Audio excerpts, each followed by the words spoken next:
डोकलाम से गलवान तक इस शॉर्ट वीडियो के माध्यम से जानते हैं कि कैसे भारत ने एलएसी के रूल्स को हमेशा के लिए बदल दिया। 16 जून 2017 जब चीन ने सोचा कि वो डोकलाम पर सड़क बनाकर भारत को चुप करा देगा और भारत चुपचाप चीन की इस विस्तारवादी वाली पॉलिसी को होता हुआ देखेगा, लेकिन हुआ विपरीत। डोकलाम में भारतीय सेना दीवार बनकर खड़ी हो गई और चीन की विस्तारवादी नीति को खुली चुनौती दी, और जिसके परिणाम स्वरूप 73 दिन के स्टैंड ऑफ के बाद चीन को पीछे हटना पड़ा और भारत ने सिर्फ अपनी सीमाओं की नहीं बल्कि भूटान जैसे अपने पड़ोसी की भी सुरक्षा की जिम्मेदारी उठाई। और यहीं से शुरू हुई भारत की बदली हुई रणनीति। फिर डोकलाम में हारने के बाद चीन ने गलवान को चुना और सोचा कि भारत को सरप्राइज कर देगा, लेकिन इसके विपरीत सरप्राइज मिला चाइना की पीपल्स लिबरेशन आर्मी को। और 2020 15-16 जून की रात को भारत और चीनी ट्रूप्स के बीच एक ऐसी हिंसक झड़प देखने को मिली, जिसमें जहां एक तरफ भारत के 20 वीर गति को प्राप्त हुए, वहीं चाइनीज आर्मी ने अपने 40 से अधिक सोल्जर्स को खोया। और बहुत लंबे समय के बाद चाइनीज आर्मी को इतनी बड़ी कैजुअलिटीज हुई थी, और आज तक चीन अपनी कैजुअलिटीज का आंकड़ा छुपाता आया है, क्योंकि इसकी सच्चाई चीन के लिए बेहद ही शर्मनाक है।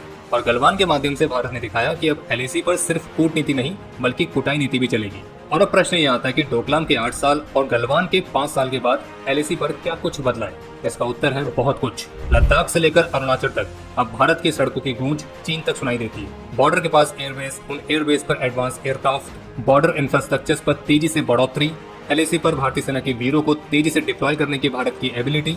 इसके अलावा चीन को समझ में आया कि भले ही न्यूमेरिकल एडवांटेज चाइनीज मिलिट्री के पास भारत की मिलिट्री से कहीं ज्यादा है, लेकिन बावजूद इसके हाई ऑल्टीट्यूड वॉरफेयर में भारतीय सेना का कोई मुकाबला नहीं है। डोकलाम में भारत ने चीन को पहले अपनी कैपेबिलिटी से चौंकाया था और गलवान में उसे सच्चाई का स्वाद भी चखाया, या यूं कहें गोलगप्पों का स्वाद चखाया।